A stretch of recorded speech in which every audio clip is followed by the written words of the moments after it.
আজ আমার বিএফের সাথে দেখা করতে যাওয়ার কথা। রেডি হচ্ছি, এমন সময় মোবাইলে একটা মেসেজ আসে।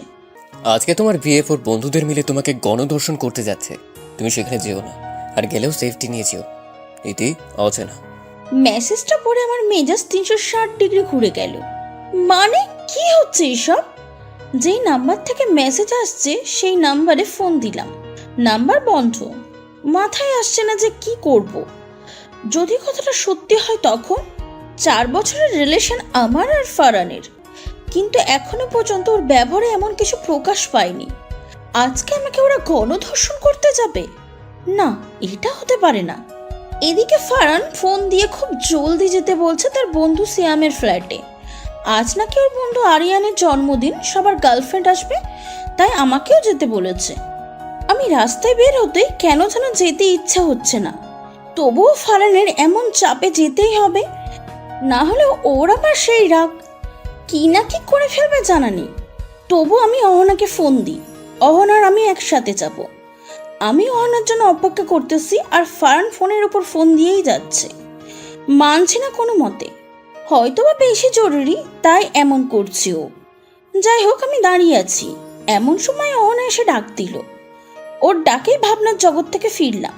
ওর হাত ধরেই দুজন যাচ্ছি শিয়ামদের বাসার দিকে।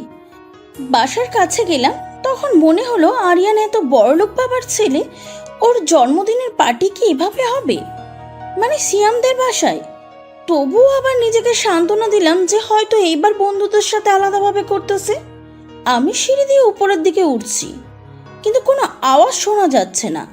আগের বারের কথা মনে আছে, আরিয়ানের জন্মদিনের পার্টির জন্য আশেপাশে অনেক সাউন্ড বক্স লাগিয়েছিল, আর অনেক দূর থেকে আওয়াজ শোনা যাচ্ছিল। হয়তো আবার নিজের বাড়ি না তাই এমন করছে না, শান্তভাবে করবে। আমি দরজার সামনে দাঁড়িয়ে কলিং বেল দিলাম। দরজা খুলতেই দেখি ফারহান দাঁড়িয়ে আছে, ভিতরে আর 3 বন্ধু, আরিয়ান নেই। অথচ একটু আগেই ফারহান আমায় বলল কেক নিয়ে ওরা বসে আছে। তাহলে কি ও মিথ্যা বলেছে আর অচেনা মানুষটির কথাই সত্য? কিন্তু এখন এসব ভাবার সময় নেই, অনেক দেরি হয়ে গেছে। আমি চুপ থাকতে দেখে ফারহান আমাকে টান দিয়ে ভিতরে আনে। অহনা এটাকে রোমান্স ভেবে নিজেও ভিতরে চলে আসে। ফারহান দরজা লাগিয়ে দিতেই ওর বাকি বন্ধুরা এগিয়ে আসে আর বলতে থাকে, চাইছিলাম একটা, পেয়ে গেলাম 2টা। ওরা আমাকে আর অহনাকে ভাগাভাগি করতে শুরু করে, কে কাকে নিবে। আমার সমস্ত বিশ্বাস ভালোবাসা সব যেন এক নিমিষে শেষ হয়ে গেল।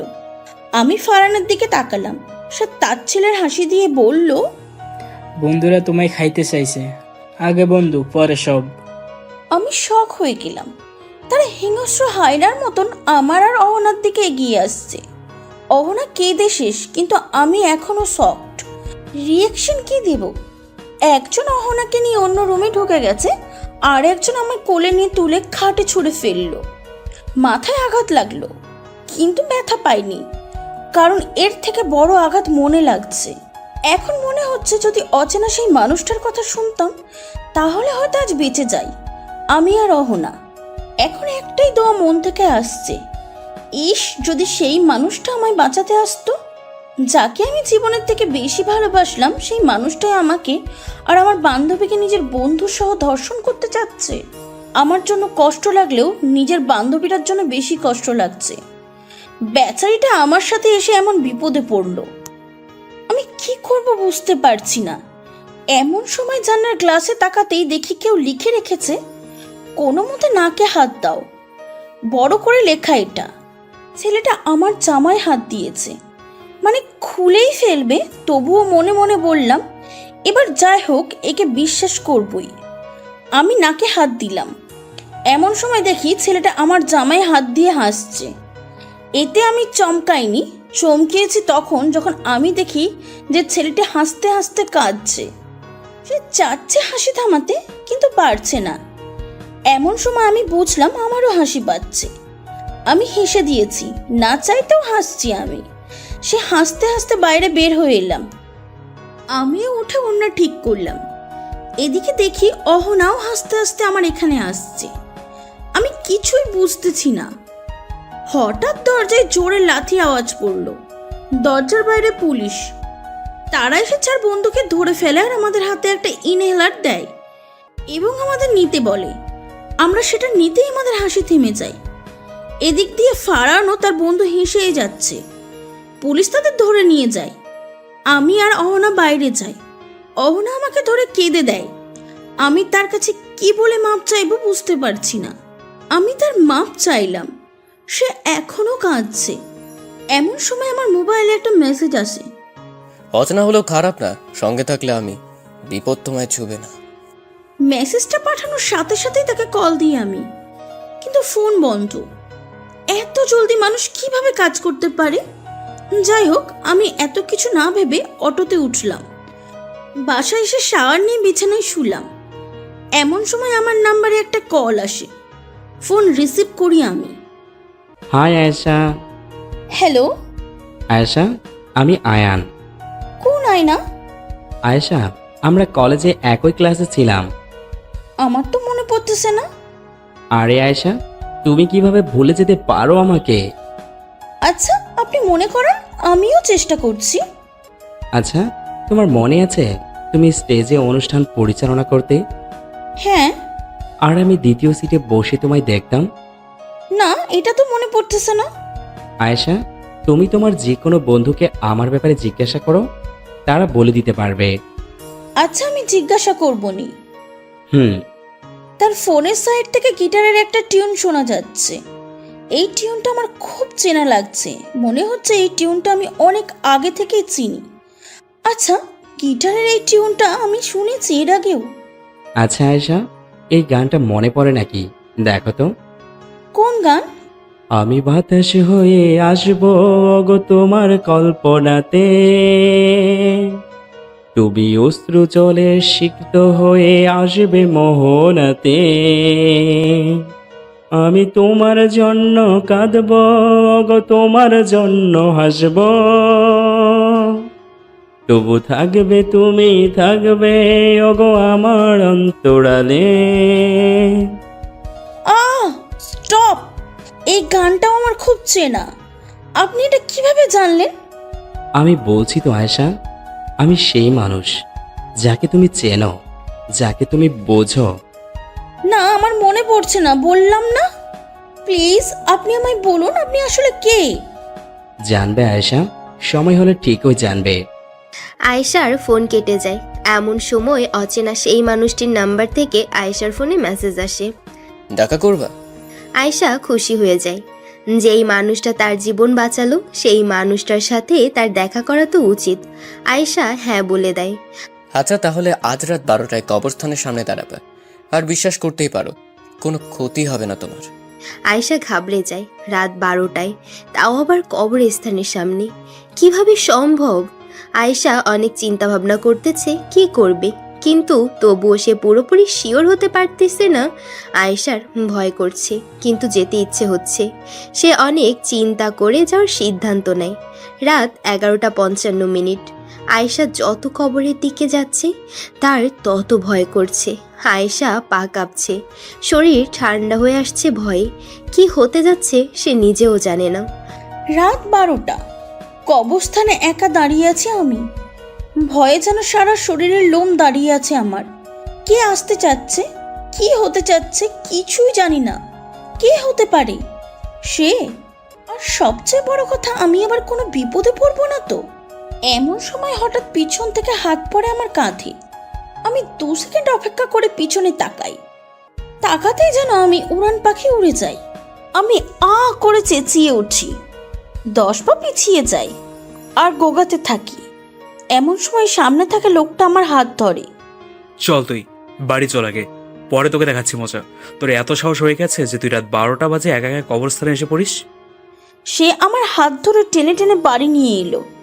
হ্যাঁ, উনি আর কেউ নন, আমার বাবা, যাকে দেখে আমি হয়তো এই দুনিয়াতেই সবচেয়ে বেশি ভয় পাই। আমি এখন বাবার রুমের সামনে।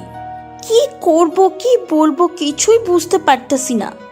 এতক্ষণ বাবা আমার সামনে বসেছিল, এখন বলল যাও রুমে যাও, অনেক রাত হয়ে গেছে, ঘুমাতে যাও। আমি অবাক হয়ে গেলাম। বাবা কিছুই বললো না আমায়। আর বাবাই বা কি করে জানলো যে এত রাতে আমি কবরস্থানে গিয়েছি? সে তো জানে আমি আরফাদের বাসায় যাব। যাই হোক, আমি রুমে এসে ফ্রেশ হয়ে শুয়ে আছি। এমন সময় আয়ানের নাম্বার থেকে কল আসে। আমি রিসিভ করে তাকে সব বলি। সে তো পুরো হাসতে হাসতে বেহুশ। কিন্তু এ কোন আয়ান আমি চিনতে পারতেছি না। বান্ধবীদের থেকে জিজ্ঞাসাও করা হলো না। যাই হোক, আয়ান আর আমার কথা এখনো চলে। হ্যালো। হ্যাঁ বলো। এখন বলো তো, তুমি আমাকে কি করে চেনো? আচ্ছা, তোমার মনে আছে আমি আর তুমি ঘুরতে গিয়েছিলাম লাকাত্তুরায়? হ্যাঁ হ্যাঁ, আমি লাক্কতুরায় গিয়েছিলাম। কিন্তু কিন্তু কি? কিন্তু তুমি আমার সাথে ছিলে। হ্যাঁ, তুমি আর আমি হাত ধরে চা বাগান দেখলাম, তোমার মনে নেই? না আয়েশা, কি হলো তোমার? মানে, সব ভুলে গেছো? না, আমি ভুল বলিনি। আসলে আপনি আমাকে চেনেনই না মনে হচ্ছে। আচ্ছা, আমার যাওয়ার সময় হয়েছে আয়েশা, আবার কাল কথা হবে। আবার নতুন কিছু দিয়ে তোমায় মনে করানোর চেষ্টা করব। সে কেটে দিল ফোন। কিন্তু আমার এখনো মনের মাঝে দুটো প্রশ্ন। কে এই আয়ান? আর কে সেই অচেনা কেউ? আর বাবা কি করে জানলো আমি কবরস্থানে গেছি? আমি সব চিন্তা নিয়েই ঘুমাই। ঘুম ভাঙে সকালে। ঘুম ভাঙতেই দেখি ফোনের স্ক্রিনে একটা মেসেজ। আয়শা, সাবধানে থেকো। কিছু হলে আমি ডিরেক্ট তোমায় বাঁচাতে আসতে পারবো না, এতেই হচ্ছে না। আমি মানে বুঝলাম না মেসেজের। আর কাল রাতের রাগ তো আছে। ধুর, কি যে বলে! আমার নাকি সাবধানে থাকতে হবে। আয়েশা উঠে ফ্রেশ হয়ে খাবার টেবিলে যায়। খাওয়া প্রায় শেষ পর্যায়ে। এমন সময় কলিং বেল বেজে ওঠে। আয়েশার আম্মু যায় দরজা খুলতে। বাইরে আয়েশার খালাতো ভাই। আরে বাবা আরাফ, তুমি? খালামানি ঘুরতে এলাম, বাসায় থাকতে দিবে না? আরে বাবা কি বলো, ভেতরে আসো। আন্টি। আরাফ আর আয়েশার সম্পর্ক অনেক গভীর। কি রে আরু, তুই এখানে? তোকে বিয়ে করতে এলাম। আম্মু, আরু এসেই শুরু হয়ে গেছে। ওকে খেতে দাও। আয়েশা রুমে যায়। আয়ান মেসেজ দিছে। সে আয়ানের সাথে কথা বলতেছে। আচ্ছা আয়েশা, তুমি স্টেডিয়ামে খেলা দেখতে পছন্দ করো না, তাই না? কত জোর করলাম তোমায় যে চলো আজ বাংলাদেশের খেলা স্টেডিয়ামে গিয়ে দেখি। আমাকে জোর করছিল, কিন্তু তুমি না আরিশা। আরে কিসের আরিশা? আমি আয়ান। ধুর, তুমি আরিশার কিছু হও না তো আবার? আরিশার কি হব আমি? না মানে কিছুই না। আচ্ছা, এখন বাই। আয়েশা শুয়ে রেস্ট নিচ্ছে আর ভাবছে কি হতে পারে এই অচেনা তুমি। আর আরিশা তো অনেক আগেই মারা গেছে। তাহলে আরিশার কেউ তো হওয়ার কথা না। কিন্তু আয়ানটাকে। আয়েশা গোসলে যায়। এমন সময় তার মা আসে রুমে আর বলে যে সে পাশের ফ্ল্যাটে যাচ্ছে। আয়েশা বলে উত্তর দেয়। আয়েশা মনের আনন্দে গান গেয়ে গিয়ে গোসল করতেছে। এমন সময় তার ফোনে অচেনা সেই মানুষটির মেসেজ আসে। আয়শা, তুমি বিপদে পড়তে যাচ্ছ। তোমার খালাতো ভাইয়ের নিয়ত ভালো না। মেসেজ দেখলে রিপ্লাই দিও। আয়শা। আয়েশা বাথরুমে কিছুই দেখতে পায়নি। এদিকে প্রথমবারের মতো সেই অচেনা মানুষটি ফোন দিছে আয়েশাকে। কিন্তু সে বাথরুমে। আয়েশা ফোনের আওয়াজ শুনে বাথরুম থেকে বের হতেই দেখে সোফায় আরাফ বসে আছে। সে শক্ত করে নিজের টাল বেঁধে নেয় আর বলে, আরু অন্য রুমে যাও। কিন্তু সে নড়েও না এক ফোঁটা। এবার আয়েশা ভয় পায়। আরু, তোকে যেতে বলছি না? আরে আইসু, আমি 2 দিন আগে তোর ছবি দেখলাম ফেসবুকে, অনেক সুন্দর লাগছিল। আমার কেন জানি সহ্য হলো না। এত সুন্দর মেয়ে আমার বোন, আর আমি টেস্ট করব না, এ কি হয়? আয়েশা দৌড় দিতে নাই, কিন্তু আরাফ ধরে ফেলে তাকে আর বিছানায় ফেলে দেয়। এখন আরাফ নিঃস্বার্থ হয়ে আছে। সে আয়েশার দিকে এগুচ্ছে, কিন্তু আয়েশা তো বুঝতেছে না এখন কি করবে। কারণ অচেনা মানুষটি তাকে না করে দিছে যে সে সরাসরি বাঁচাতে আসতে পারবে না তাকে। তাহলে কি হবে এখন আয়েশার? আমি শুধু একটা জিনিসই ভাবতাছি, সেই অচেনা মানুষটি কি আসবে আমার কাছে আবারও? সে তো না করে দিয়েছে। তাহলে এখন কি হবে আমার? আমার ভাবতেই ভয় করছে। কিন্তু আমার ভাই তো আমাকে খুপলে খাওয়ার জন্য প্রস্তুত হয়ে আছে। সে আস্তে আস্তে আমার কাছে আসছে, আর আমার নিঃশ্বাস ঘন হয়ে আসছে। আমি চেঁচাতেও পারবো না। কি করি এখন? সে আমার কাছে এসে গেছে। এমন সময় বারান্দার দরজার খোলার আওয়াজ পেলাম। আমিও সেদিকে তাকালাম, আরাফও সেদিকে তাকালো। একটা ছেলে, হ্যাঁ একটা ছেলে প্রবেশ করলো রুমে। হেসে সে ঢুকলো, কিন্তু আরাফকে আমার উপরে দেখে তার হাসি কোথায় যেন উড়ে গেল। এই বেটা, তুই কে রে? আরে আমি কে তুই জানিস না? আরে এই মুহূর্তে কেউ আসে? আয়েশা, কে ও? আমি সুযোগ বুঝে ধাক্কা দিয়ে সরে এলাম। ছেলেটি পিছনে দাঁড়িয়ে আছি আমি। আরে কে তুই?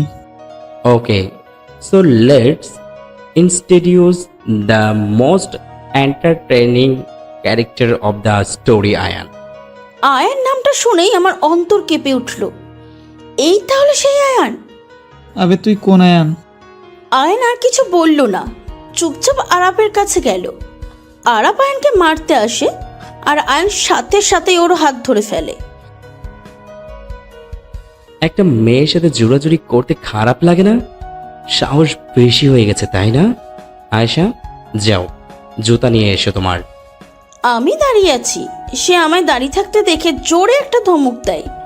যেতে বললাম না, জলদি যাও। আমি জলদি সেখানে গেলাম। আয়ান রেগে ফায়ার, সে আরাপকে এখনো চড়াচ্ছে, আর আরাপ কাঁদছে। আমি আসার সাথে সাথেই বলল যে জুতার বাড়ি দিতে থাকো একে। আমিও শরীরের সব জ্বালা নিয়ে যেন তাকে পেটাতে থাকলাম। এত রাগ, ফারানের রাগ সহ তার উপর ঝাড়তে থাকলাম। কিছুক্ষণ পর আমাকে আয়ান থামিয়ে দিল। আমাকে সাইডে নিয়ে কানে কানে আরাবকে কি যেন বলল, আর আরাব চুপচাপ বিছানা থেকে উঠে ওর রুমে গেল। কিছুক্ষণ পরে দেখি ব্যাগ নিয়ে বাসা থেকে বের হয়ে গেল। আমি কিছুই বুঝলাম না। আচ্ছা, আপনি ওর কানে কানে কি বললেন? সেটা তোমাকে বলতে হবে বেবি ডল? না মানে আর যাই বলো, তোমাকে কিন্তু তোয়ালাতে সেই লাগে। এই মা, আমি এতক্ষণ এত কিছুর মাঝে খেয়ালই করিনি যে আমি এখনো তোয়ালে পড়ে আছি। আমি জলদি রুমে গেলাম আর চেঞ্জ করে এলাম। এদিকে আম্মুও চলে এসেছে। আমি বাইরে এসে দেখি আম্মু আর আয়ান গল্প করছে। আম্মু কি তবে আয়ানকে চেনে? আয়েশা, তুই নাকি আয়নকে চিনিস না? আম্মু, কে উনি? আরে আয়েশা, ও হলো। থাক আন্টি, বলতে হবে না, আমি ওকে মনে করিয়ে দেব। আচ্ছা বাবা। আমি চুপ রইলাম। আয়ান চুপচাপ এসে আমার হাত ধরে বলতে লাগলো, তোমাকে না নীল জামাতে চমৎকার মানায় আয়েশা। এটা আমি জানি মিস্টার আয়ান। এটা আন না, আয়ান হবে। সে যাই হোক, আমি তো আয়ানই বলবো। আয়ন আমার হাত ধরে বাইরের দিকে নিয়ে যাচ্ছে। আন্টি, যাই আপনার মেয়েকে নিয়ে, হারিয়ে গেলে খুঁজেন না। আচ্ছা বাবা, যাও। আয়ন আর আমি বাইরে চলে আসি। চলো আমরা নৌকায় ঘুরবো আজ। আচ্ছা চলেন। আয়নের সাথে থেকে আমি যেন ভুলেই গেছি যে আজ সকালেই আমার সাথে অনেক খারাপ কিছু হতে যাচ্ছিল। আমার আয়নকে জিজ্ঞাসা করতে মনে নেই যে সে বারান্দা দিয়ে কি করে এলো। আমরা নৌকায় উঠি। আচ্ছা, আমার দুইটা প্রশ্ন আছে। আয়ন বাবু, কি প্রশ্ন? আপনি বারান্দা দিয়ে কিভাবে এলেন? আরে আমি এর আগে না হলেও 20 বারের ওপরে তোমার বারান্দা দিয়ে এসেছি। আন্টি কত বকলো আমায়। কি? Are you serious? 1,000,000%। আমার মনে নেই কেন? তা আমি কি করে বলবো? তাও কথা। আচ্ছা, তোমার দ্বিতীয় প্রশ্নটা আমি করে দেই। তুমি কি করে জানো? তোমার দ্বিতীয় প্রশ্ন হবে, তোমার নৌকায় ওঠা কি পছন্দ? এটা আমি কি করে জানলাম, তাই তো? আরে আয়েশা ম্যাম, আমি সব জানি। আসলে তুমি এমন কোনো প্রশ্ন করবে তা আমি ভালো করে জানি, কারণ যে এত কিছু ভুলতে পারে সে এটাও বলতে পারে যে আমি জানি তার নৌকায় ওঠা পছন্দ। আমরা নৌকায় করে অনেক দূরে এলাম। এমন সময় মাঝে ভিতর থেকে ইলিশ বের করে আনলো, সাথে গরম ভাত। আমি দেখে শখ হয়ে গেলাম, এটা কিভাবে সম্ভব? কিন্তু পরক্ষণে মনে পড়লো ও তো সব জানে আমার ব্যাপারে। আমি তার দিকে তাকিয়ে হাসি দিয়ে খেতে বসলাম। হয়তো সব তার আগের প্ল্যান ছিল। আমি খাচ্ছি আর সে আমার দিকে তাকিয়ে তৃপ্তিময় হাসি দিচ্ছে। কেন জানি ছেলেটার মায়ায় পড়ে যাচ্ছি, এতটা মায়ায় যা বলার বাহিরে। আমি যে কিছুদিন আগেই একটা ছেলেকে ভালোবেসে ধোঁকা খেলাম, সেই বিষয়েও আমার খেয়ালই নেই।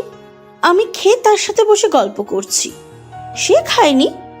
খাওয়ার অনেকক্ষণ পর মনে পড়ল আমি তো তাকে একটা বড় অফারও করিনি। দাঁতে কামড় দিই, কিন্তু সরি বলিনি। সন্ধ্যা হয়ে এসেছে প্রায়। সব থেকে সুন্দর দৃশ্য লাগছে আমার এটা। সাথে আয়ান, সে হাত ধরে আছে আমার, পাশাপাশি দুইজন বসে আছি আমরা। মাঝি তার আপন মনে গান গেয়ে চলেছে। এতটা রোমান্টিক সিন আমার লাইফে আসবে এইটা ভাবা যায় না। এই মুহূর্তটার জন্য জীবনও ছেড়ে দেওয়া যায়। যাই হোক, সন্ধ্যার আগেই বাসায় ফিরি আমি। বাবা এসে যাবে অফিস থেকে কিছুক্ষণের মাঝেই। আমি রুমে গিয়ে ফ্রেশ হয়ে শুয়ে আছি আর সারাদিনের কথা ভাবছি। এদিকে আয়ান তার বাসায় যায়। বাসায় গিয়ে রুমের লাইট অন করতেই তিশা বলে ওঠে, আয়ান, কাজটা কি ঠিক হচ্ছে আদৌ? তিশা, তুই জানিস আয়ান একবার যা বলে তা করেই ছাড়ে। আয়ান, মেয়েটার দোষ ছিল না ওই ঘটনায়। আমি তো দোষ দেখতে চাই না, ও ছিল সেই ঘটনায়। ওর দোষ থাকুক বা না থাকুক, ওর বিশ্বাস এমন পর্যায়ে জয় করব যে ও আমার জন্য জীবন দিতেও রাজি হয়ে যাবে। আর সেই সময় ওকে শেষ করে দেব আমি। হা হা হা হা হা। আয়েশা রাতে খাবার টেবিলে বসে খাবার খাচ্ছে, তার বাবার সাথে কথাও বলতেছে। হঠাৎ তার বাবার মনে হয় সে তো একটা ট্যাবলেট খায়নি। আয়েশা মা, আমার বইটা এনে দে তো। আয়েশাও লক্ষ্মী মেয়ের মতো তার বাবার রুমে যায়। বাবার রুমে যেতেই দেখে তার বাবার ফোনের আলো জ্বলে ওঠে আর স্ক্রিনে অচেনা তুমির নাম্বার থেকে মেসেজ। সে অনেক শক হয়। যখন সে মেসেজ পড়ে তখন তো পুরাই শক। এখন যেন তার কাছে সব পরিষ্কার। অচেনা সেই মানুষটার নাম্বার থেকে বাবার নাম্বারে মেসেজ লেখা ছিল, আপনার মেয়ে আয়নের সাথে ঘুরে। একটু উপরে গিয়ে দেখি সেই বাবাকে কবরস্থানে আমার যাওয়ার কথা জানিয়েছিল। নিজেই আমাকে ডাকলো আর নিজেই আমাকে জানালো। এর মানে ঠিক বুঝতেছি না। যাই হোক, বাবার জন্য বড়ি নিয়ে গেলাম। অন্যদিকে আয়ান হাসপাতালে যায়। কিরে আয়ান, হাওয়া হয়ে যাস কোথায় তুই? ঠিকমতো তোকে দেখাই যায় না। আরে তুই তো জানিস কত কাজ আমার। আর তোরও কাজ। আচ্ছা, আরিশা কেমন আছে? বলা যাচ্ছে না মেয়েটা বাঁচবে কিনা। আরহাম, খুন করে ফেলবো তোকে আমি। আয়ান, সবকিছু এভাবে হয় না। আরিশিয়ার চিকিৎসা চলতেছে, কিন্তু আরিশিয়া বাঁচবে কিনা আমি জানি না। আহ! আয়ান রাগ করে চলে আসে আরিশার কাছে।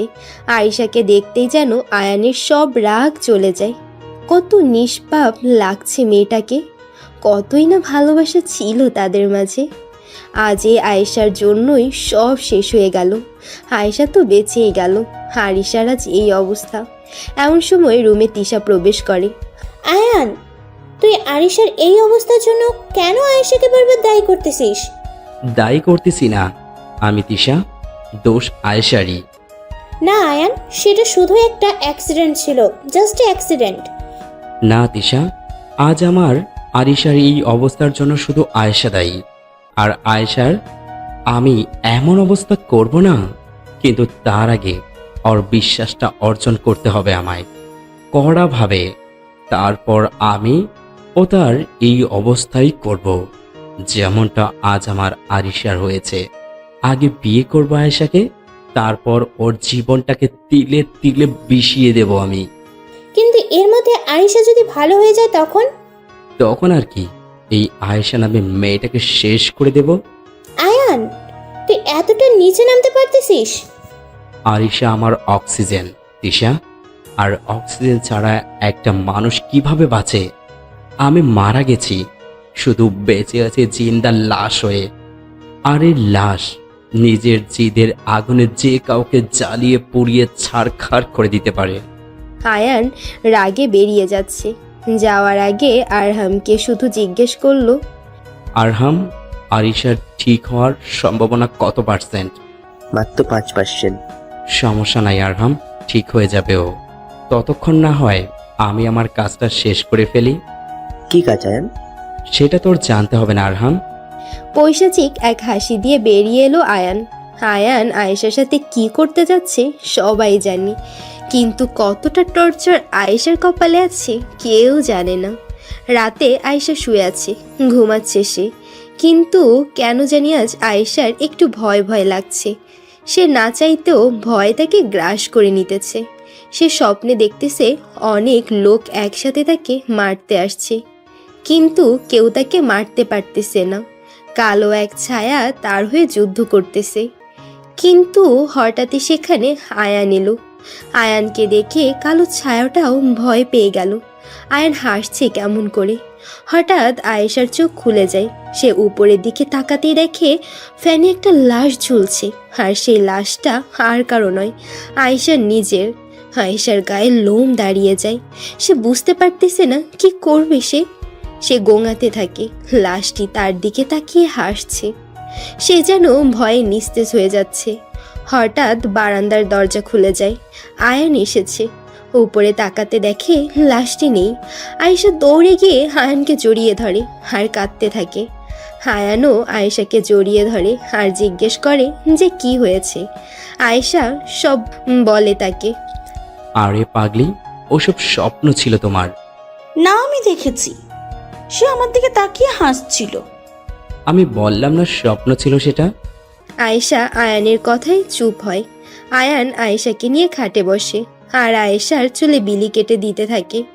আয়েশা আয়ানকে জড়িয়ে ধরে। আয়ান আস্তে আস্তে আয়েশার মাথার উপরের দিকে তুলে প্রথমে আয়েশার কপালে চুমু আঁকে। কেমন জানি এক অনুভূতি হতে থাকে আয়েশার। আয়ান আস্তে আস্তে আয়েশার ঠোঁটের দিকে এগোতে থাকে, যেন কোনো এক গভীর মুহূর্তের প্রস্তুতি নিতে যাচ্ছে তারা। হঠাৎ আয়েশার ফোন বেজে ওঠে আর তার ধ্যান ভেঙে যায়। আয়েশা ফোন হাতে নিয়ে দেখে যে আয়ান ফোন করছে। আয়েশা যেন 440 ভোল্টের ঝটকা খায়। আয়ান তো তার সামনে বসে আছে, তাহলে তাকে কে ফোন করলো? সে ফোন রিসিভ করতেই ওপাশ থেকে কেউ বলে ওঠে, আয়েশা, আমি তোমার বাসার নিচে, বারান্দায় দরজা খোলো, আমি উপরে আসবো। এবার আয়েশা আরো বড় ঝটকা খায়। যদি আয়ান নিচে থাকে তাহলে সামনের লোকটা কে? এমন সময় সামনে থাকা লোকটা হাসতে থাকে। আয়েশা ভয়ে খাট থেকে উঠে দরজার কাছে চলে যায়, কিন্তু দরজা খুলতে পারতেছে না। আর সেই লোকটা জোরে জোরে হাসছে। আয়েশা তো ভয়ে শেষ। তাহলে কি হবে এখন আয়েশার? আর এই লোকটি বা কে? আমার সামনেও আয়ান দাঁড়িয়ে আছে, আবার বাসার নিচেও আয়ান। মানে এ কেমন পরিস্থিতি আমি বলে বোঝাতে পারবো না। ভয়ে আমার গায়ের লোম দাঁড়িয়ে আছে। এতটা ভয় যা বলার বাইরে। সারা ঘরে হাসির আওয়াজ শোনা যাচ্ছে তার, কিন্তু হঠাৎ সব থেমে গেল। তার চোখ থেকে পানি পড়তেছে। আমি এখন আরো অবাক হলাম যে এতক্ষণ অত শব্দ করে হাসতে পারলো, সে এখন এভাবে কাঁদছে। আমি আবার স্বপ্ন দেখছি না তো? সে আমায় কি যেন বলতে চাইলো, কিন্তু হঠাৎ করে জোরে একটা আওয়াজ হলো আর সে রুমে নেই। আমি অনেক বড় শক খেলাম। শক সামলাতে না পেরে অজ্ঞানী হয়ে গেলাম। জ্ঞান কখন ফিরে জানি না, কিন্তু আমি চোখ খুলতেই পাশে আয়ানকে বসে থাকতে দেখি। মা বাবা আমার সামনে। মা পায়ের কাছে বসে কাঁদছে আর বাবা ঘরে পায়চারি করতেছেন। আমাকে চোখ খুলতে দেখে তার মুখে হাসি ফুটে ওঠে। কি হয়েছে বলে সবাই আমাকে জিজ্ঞাসা করে। আমি শুধু বলি যে মাথা ঘুরে গিয়েছিল। সত্যিটা কাউকে বলি না। আয়ন বেশি সিরিয়াস ছিল। সে আমার থেকে যেন সত্যিটা শুনেই ছাড়বে। আমি অনেক কষ্টে না বলে থাকি। সবাই চলে যায়। একটু পরে রুম থেকে আয়ন আমার বাইরে ঘুরতে নিয়ে যেতে চাইলেও আমি যাই না। আমি রুমে শুয়ে আছি, সন্ধ্যা ছুঁই ছুঁই। এমন সময় বারান্দার দিকে নীলচে বাদামি রঙের পাখি আমার রুমে প্রবেশ করে। এমন পাখি আমি কখনোই দেখিনি এর আগে। পাখিটা এতটাই সুন্দর যা বলার বাহিরে। পাখিটা এসে আমার খাটের এক কোণে বসে। আমি প্রথমত একটু তাকিয়ে নিই তার দিকে। অদ্ভুত একটা সৌন্দর্য আছে পাখিটির। আমি তার দিকে তাকিয়ে আছি। এমন সময় পাখিটি কথা বলে ওঠে, আয়েশা বেবি। আয়েশা বেবি নামটা পাখিটির মুখে শুনে ততটাই শখ হই যতটা শখ আমি হইনি পাখিটির কথা বলাতে। আমি চিন্তাও করতে পারছি না এই নামে আবার আমাকে কেউ ডাকবে। ফারহান তো আমায় সেই একই নামে ডাকতো, কিন্তু ফারহান তো, আর এই পাখিটি কথা কিভাবে বলছে? নাকি আমি স্বপ্ন দেখছি? আমি এসব ভাবছি, হঠাৎ পাখিটা কথা বলে ওঠে আবার। আয়েশা বেবি, তুমি অনেকটাই শুকিয়ে গেছো। শরীরের কি যত্ন নেও না নাকি তুমি? আমি নেই। যত্ন নিলে তো শরীরের এই অবস্থা হতো না তোমার। আরে কে তুমি? কথা কিভাবে বলছো তুমি? আরে আজব ব্যাপার, আমি এক বিষয়ে কথা বলছি আর তুমি কথা উল্টোভাবে নিচ্ছ। না মানে? অন্য কথা কেন ভিতরে আনো? আচ্ছা, একটা পাখি হয়ে কিভাবে কথা বলতে পারছো তুমি? আমি সব পারি, ভালোবাসতেও পারি, কিন্তু কষ্ট হলো যাকে ভালোবাসলাম তাকে পাওয়া হলো না। কি কি বলতে চাচ্ছ তুমি? খুব ভালোবাসতাম তোমায় আয়েশা বেবি, কিন্তু কিন্তু কি? কিন্তু পাখিটি কিছু বলতে যাবে তার আগেই কোথা থেকে যেন একটা ছুরি এসে তার গলায় লাগে আর পাখিটার মাথা ঘাড় থেকে পড়ে যায়। আয়েশা চমকে ওঠে, চেঁচিয়ে ঘুম ভেঙে যায় তার। অন্য ঘর থেকে তার মা বাবা চলে আসে। হ্যাঁ, আয়েশা স্বপ্ন দেখছিল। আয়েশার মা বাবা তাকে কিছু জিজ্ঞেস করলে সে সোজা সবটা উত্তর দিয়ে দেয়। সে যে খারাপ স্বপ্ন দেখেছিল। আয়েশার মা বাবা তাকে সন্ধ্যায় আর ঘুমোতে দেয় না। আয়েশা উঠে মোবাইল হাতে নেয়, সেখানে দেখে অচেনা কেউয়ের নাম্বার থেকে মেসেজ আসছে। রাতে মাকে সাথে নিয়ে ঘুমাবে, এখন তোমার অনেক বিপদ। আয়েশা বুঝে ওঠে না যে মানুষটি কিভাবে জানে তার সাথে কি হতে যাচ্ছে। এদিকে আয়ান আরিশাকে দেখতে যাচ্ছে। হাসপাতালের ভেতরে ঢুকে আবার আরহামের সাথে দেখা তার। আরে আইন যে, আরহাম, আচ্ছা বাদে আমাদের খোঁজ নিতে ইচ্ছে হয় না নাকি রে? আরে আরহাম, তুই তো জানিসই আমি কেমন ব্যস্ত থাকি। আয়ান আরিশার কাছে গিয়ে বসে। আরিশা, খুব মিস করছি রে তোকে। জানিস আরিশা, তুই আর আমি বৃষ্টিতে যে ভিজতাম, তুই যে আমায় বারবার ফেলে দিতি আর আমি তোকে ধাওয়া করতাম, এই দৃশ্যটা চোখের সামনে ভেসে ওঠে রে আরিশা। বারবার তোকে আমি কতটা ভালোবাসতাম, তুই কি জানিস না রে আরিশা? হ্যাঁ, আমি অনেক কষ্ট দিতাম তোকে, কিন্তু মন থেকেই তো ভালোবাসতাম রে আরিশা। কেন ছেড়ে গেলি তুই আমায়? কেন? ওই আয়েশার জন্য, তাই না? ওই আয়েশাকে আমি শিক্ষক করে দিব। তুই চিন্তা করিস না আরিশা, তোর থেকে অনেক খারাপ অবস্থা হবে তার। আয়ান উঠে পড়ে, সে নিজের আড্ডায় আসে। অনেক দিন পর এখানে এলো। আয়ান মদের বোতলটা হাতে নিয়ে খাওয়া শুরু করলো। কিছুক্ষণ পরেই আয়ানের পিয়ে আরহাম চলে আসে। স্যার, এতদিন পরে এলেন যে? ওই বেটা, তোকে কি আমার পিয়ে এমনি রাখছি? আমার খোঁজ নেস না তুই? আসলে স্যার, আমি ভাবতাম আপনি আপসেট থাকেন তাই। আসল কথা বল। স্যার, জিএফ এর সাথে একটু গ্যাঞ্জাম চলতেছে তো, তাই আর কি। জিএফ কথাটি শুনে আয়ানের মেজাজ গরম হয়ে যায়। আজ আরিশাও তো আয়ানের কাছে থাকতো, কিন্তু এই আয়েশার জন্য সব শেষ হয়ে গেল। এই, তুই হুমায়ুনকে ডাক দে, যা, ওর সাথে কথা আছে। আয়ান হুমায়ুন আসতেই ওকে বলে আয়েশার গলার রগ কেটে দিয়ে আসতে, আর হুমায়ুন ও আয়ানের সব কাজ করে দেয়। এর আগেও অনেককে মেরেছে এরা। আয়ানের কথা শুনে হুমায়ুন নিজের ধারালো ছুরি নিয়ে রওনা হয় আয়েশার বাড়ির দিকে। আর সেদিকে আয়েশা নিজের মায়ের সাথে শুয়ে ঘুমাচ্ছে। হুমায়ুন পাইপ বেয়ে উপরে উঠে ঠান্ডা হওয়ার জন্য বারান্দার দরজা খোলে। হুমায়ুন আয়েশাকে দেখতে পায়, সে ছুরি নিয়ে আয়েশার দিকে এগোচ্ছে। আয়েশাকে মারতেই হবে তার। সে আয়েশার অনেক কাছে এসে পড়েছে আর ছুরি আয়েশার গলায় চালাতে যাচ্ছে। আয়েশার গলার খুব কাছে ছুরি। এমন সময় হুমায়ুনের ফোনে ফোন আসে। হুমায়ুনের বউ ফোন করছে। আয়েশা আওয়াজ শুনে হালকা নাড়া দিয়ে উঠলেও তার ঘুম ভাঙে না পুরোপুরি। হুমায়ুন ফোন রিসিভ করতেই ওপাশ থেকে কেউ বলে ওঠে, তোর বউ আর বাচ্চার মুখ দেখতে চাইলে চুপচাপ আয়েশাকে ছেড়ে নিজের বাড়িতে ফিরে আয়, নাহলে তোর বউ বাচ্চার লাশও পড়ে যাবে। হুমায়ুন স্থির হয়ে যায়। এই শহরে কার এত বড় সাহস যে হুমায়ুনের পরিবারের গায়ে হাত দেবে? তবুও সে ভয় পেয়ে চলে যায়। হুমায়ুন শহরের নামী লোক, তাকে দেখে সবাই ভয় পায়। এমন অনেক জায়গা আছে যেখানে হুমায়ুন মানেই মৃত্যু, তবুও হুমায়ুন আয়ানের হয়ে কাজ করে। অনেক ভালোবাসে আয়ান হুমায়ুনকে, অনেক বিপদে সাহায্যও করেছে। কিন্তু হুমায়ুন আজ নিজের পরিবারের জন্য আয়ানের দেওয়া কাজ করলো না। হুমায়ুন কিভাবে মুখ দেখাবে আয়ানকে, এটাই বুঝে উঠছে না। হুমায়ুন আয়ানের বাসায় গিয়ে দেখে আয়ান ঘুমিয়ে আছে। সে আর তাকে জাগায় না, সোজা নিজের বাড়ি চলে যায়। সকাল হতেই হুমায়ুন আয়ানের কাছে আসে। যখন হুমায়ুন আয়ানকে সব বলে, আয়ান শক হয়ে যায় যে সে আয়েশাকে মারতে বলেছে। হুমায়ুনকে জড়িয়ে নেয় আয়েশাকে না মারার জন্য, কারণ আয়েশাকে এর থেকেও কষ্টের মৃত্যু দিতে চায় আয়ান। আয়ান ঘুম থেকে উঠে ফ্রেশ হয়ে আয়েশাদের বাসায় যায়। কলিং বেল দিতেই আয়েশা এসে দরজা খুলে দেয়। আরে আয়ান, এত সকালে? না মানে এমনি আসলাম। এসো, আম্মু নাস্তা রেডি করতেছে, একসাথে খাবো।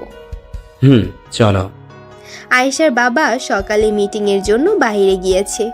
এখন আয়ান, আয়েশা আর তার মা বসে নাস্তা করতেছে। আয়েশা কি যেন ভাবছিল, এমন সময় আয়েশাকে আয়ান বলে ওঠে, চলো আয়েশা, আজ ঘুরতে যাই। কোথায় নিয়ে যাবে শুনি? পাতালপুর যাবে?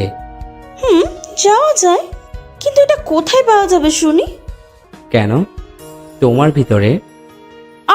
আয়ান, তুমি না অনেক বেশি করো।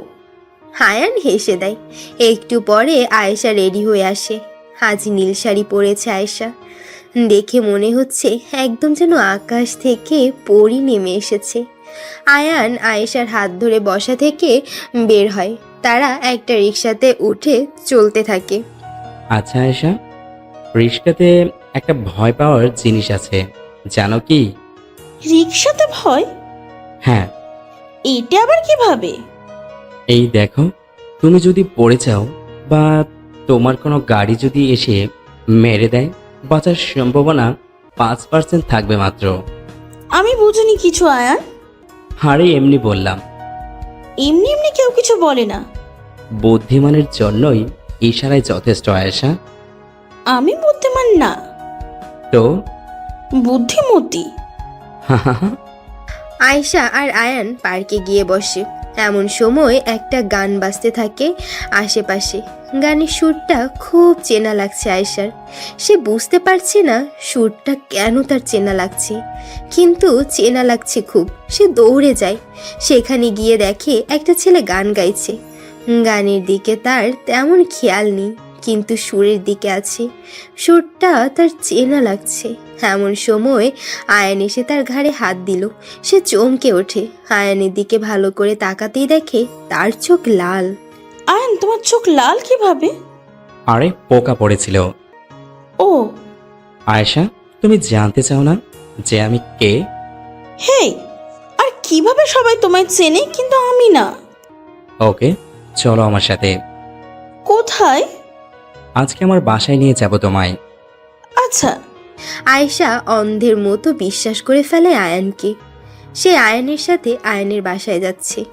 এদিকে সন্ধ্যা হয়ে যাচ্ছে, আয়েশার কোনো খবর নেই। সে বাসায় আসছে না। আয়েশার মায়ের চিন্তা হচ্ছে, আয়েশা আসছে না কেন। এমন সময় আয়েশাদের বাসায় কলিং বেল বাজে। দরজা খুলতেই বাহিরে আয়ান দাঁড়িয়েছিল। আয়ান, আয়েশা কোথায়? আন্টি, ও আর তোর মাথা বেয়ে রক্ত কেন পড়ছে? আন্টি, আমি আর আয়েশা পার্কে বসেছিলাম।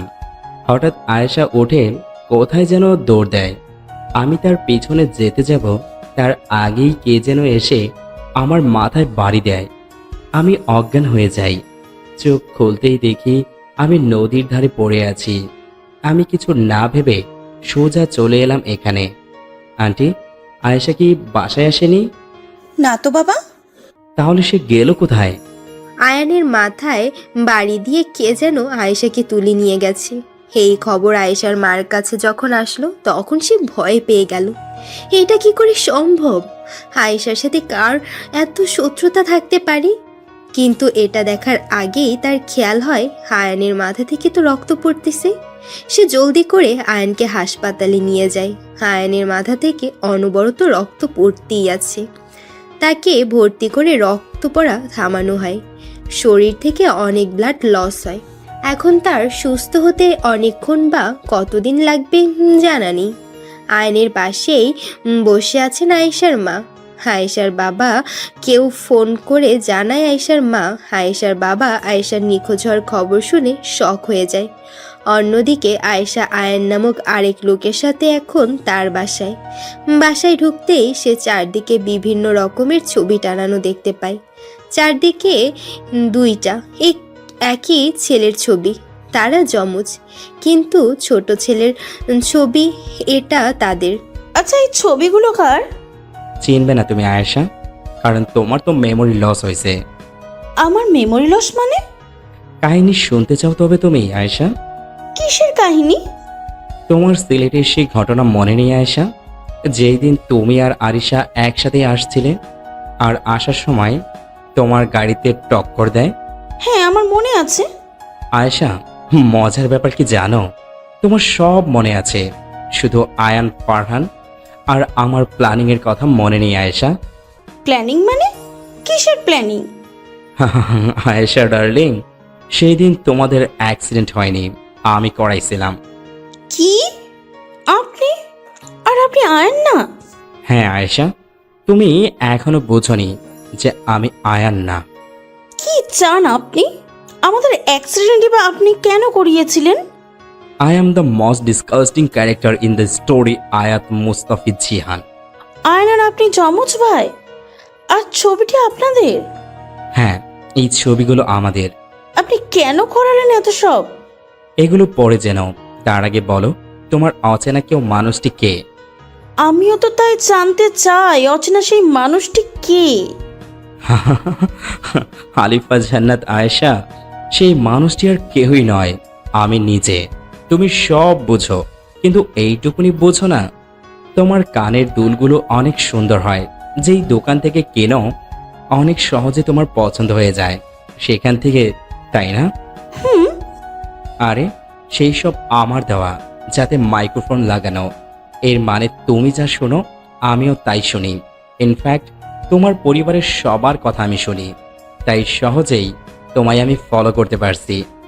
আমার কথা ছিল তোমার বিশ্বাস অর্জন করা এবং সেই বিশ্বাসকে এমনভাবে ভাঙা যা তুমি চিন্তাও করতে পারবে না। তুমি এতদিন আমার ভক্ত হয়েছিলে আয়েশা, আর আজ থেকে আমার কারাগারে থাকবে তুমি। না, আমি থাকবো না এখানে। দেখিস, আমার আয়ন এসে নিয়ে যাবে আমাকে ঠিকই। বাবু, আয়ান কখনোই আসতে পারবে না, সে আসতে চাইবেও না। সে নিজেও চায় তোমায় খুন করতে আয়েশা ডার্লিং। মানে? কেন?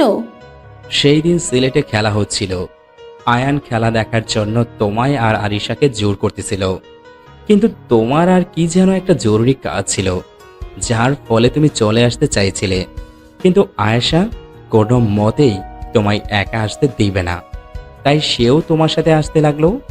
আমি যেন এদের চাঁদ হাতে পেয়ে যাই। আয়ানের কোনো ক্ষতি না করতে পারলেও আজ তার জান, তার অক্সিজেনকে ঠিকই আমার হাতের মুঠোয় পাবো। এমন সময় আমি তোমার ফোনে কল দেই। হ্যালো আয়েশা। জি, কে? তোমার বাবার অ্যাক্সিডেন্ট হয়েছে, জলদি আম্বরখানায় চলে আসো। তোমাদের যাওয়ার কথা ছিল একদিকে, কিন্তু আমি নিয়ে আসতেছিলাম আরেক দিকে। সেই ফোনটা আমি করেছিলাম আয়েশা, আর তুমি যখন ওই সেই ক্রস করলে, সাথে সাথে আমার লোক ট্রাক নিয়ে তোমাদের সিএনজি উড়িয়ে দিল। আমি শিওর ছিলাম না যে আরিশা মরবে, তাই তার মাথায় রড দিয়ে জোরছে আঘাত করি, কিন্তু তাও সে বেঁচে যায়, আর তুমিও। কিন্তু মজার ব্যাপার হলো, তুমি সবাইকে মনে রাখলেও ফারহানের সাথে তোমার ব্রেকআপের কথা আর আয়ানের কথা ভুলে যাও। আমি সেই সুযোগটাই কাজে লাগাই।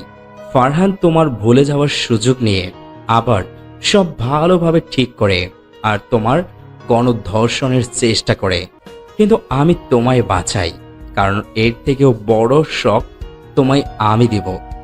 মানে তোমায় দিয়ে আসল আয়নকে আমি শেষ করব। না, এ হবে না। আয়েশা ডার্লিং, এখন সবচেয়ে বড় শক খাবে তুমি, কারণ আয়ান এখন হাসপাতালে, আর আয়ান এরও আমি সেই অবস্থাই করেছি যা আরিশাকে করেছিলাম। আয়েশা ক্ষিপ্ত হয়ে আয়াতকে মারতে যায়, কিন্তু আয়াত আয়েশার হাত ধরে এবং রুমাল দিয়ে মুখ চেপে তাকে অজ্ঞান করে দেয়। এখন তোমার আরিশার পালা, হা হা হা হা। আয়ান এর মাথায় চোট তেমন বেশি না, 2-3 ঘন্টার মাঝে জ্ঞান ফিরবে। এদিকে আয়েশা যেই হাসপাতালে, সেই হাসপাতালে আয়াত যায়। যমজ ভাই হওয়াত আয়ানই ভাবছে, কি রে আয়ান, আরিশিয়াকে দেখতে এসেছিস? হুম, সারপ্রাইজ শুনবি? কি? আরিশা 80% সুস্থ, যে কোনো সময়ে জ্ঞান ফিরতে পারে। সত্য? আরিশাকে আমার বাসায় নিয়ে যাইতে হবে। কেন? আরে বাসায় নিয়ে সেবা বেশি করব, আর আমি ওকে ছাড়া থাকতে পারতেছি না। আরে ভাই প্লিজ। আচ্ছা, আমি দেখতেছি। আরহাম আরিশাকে আয়ানের বাসায় শিফট করার ব্যবস্থা করে দেয়। 1 ঘন্টার মাঝে আয়ানের বাসায় আসে আরিশা। এখন আরিশা এবং আয়েশা দুজনই আয়াতের কাছে। এদিকে সন্ধ্যার দিকে আয়ানের জ্ঞান ফেরে। সে উঠেই আয়েশার কথা জিজ্ঞেস করে, কিন্তু আয়েশা নেই। আয়েশাকে পাওয়া যায়নি। আয়াত তাকে খুঁজতে যেতে চায়, কিন্তু পারে না। তাকে কেউ যেতে দেয় না। রাত 1টা, আয়ান শুয়ে আছে। এমন সময় আয়ানের নাম্বারে ফোন আসে।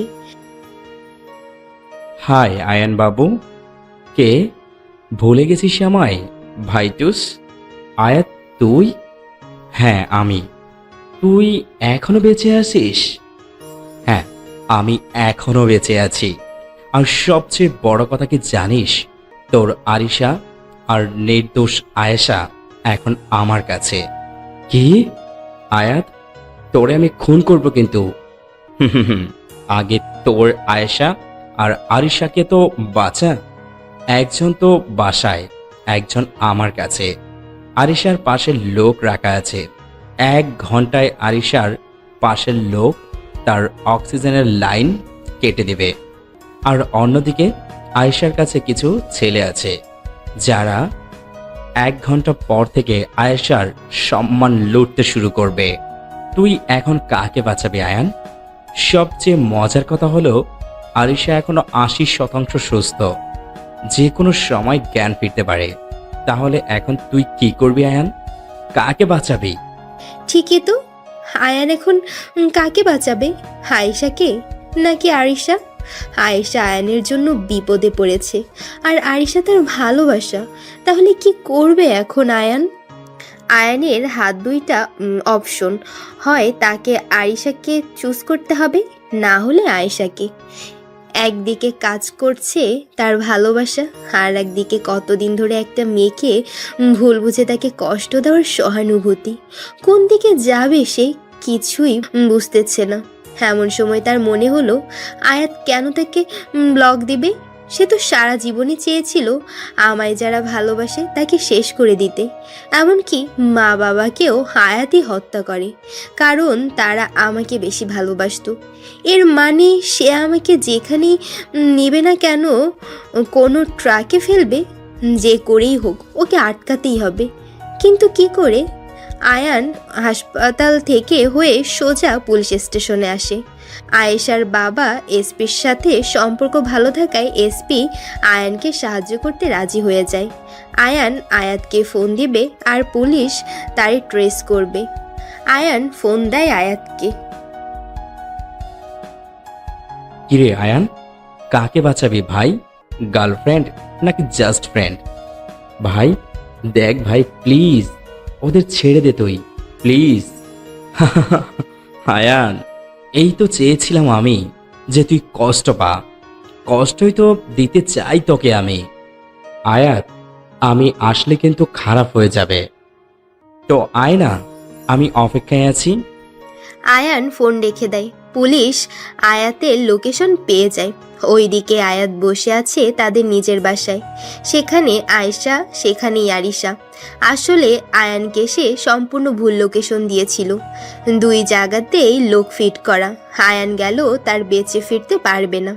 এখন আয়াতের মাথায় প্রশ্নই ঘুরছে যে কিভাবে আয়াত বেঁচে গেল। সে তো অ্যাক্সিডেন্টে মারা গিয়েছিল। নিজের হাতে তাকে কবর দিচ্ছে আয়ান, কিন্তু কিভাবে বেঁচে আছে সে? নানা প্রশ্ন নিয়ে নিজের বাসার দিকে যাচ্ছে আয়ান, সাথে পুলিশ। আয়ান ধীর পায়ে তার ঘরের দিকে এগোচ্ছে। এদিকে আয়াত বারবার নিজের লোকদের ফোন দিয়ে কনফার্ম করতেছে যে আয়ান সেখানে গেছে কিনা, কিন্তু খবর না পেয়ে ক্ষিপ্ত হয়ে যায় সে। অপরদিকে আয়েশা ভাবতেছে অন্য কথা। আয়ান তাহলে আরিশার বয়ফ্রেন্ড? তাহলে কি করে সব মনে রেখেও এটা ভুলতে পারে সে? তার মানে কি আরও কোনো কিছু সে ভুলে গেছে? এমন কি কিছু আছে যা আয়েশা স্লিপ করতেছে? আয়েশার মাথায় কিছুই আসছে না।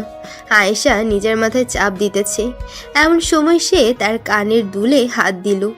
সামনে নিয়ে এসে ভালোভাবে দেখতেছে, না, এখানে তো কোনো মাইক্রোফোন নেই। তাহলে কি আয়াত মিথ্যা বলতেছে?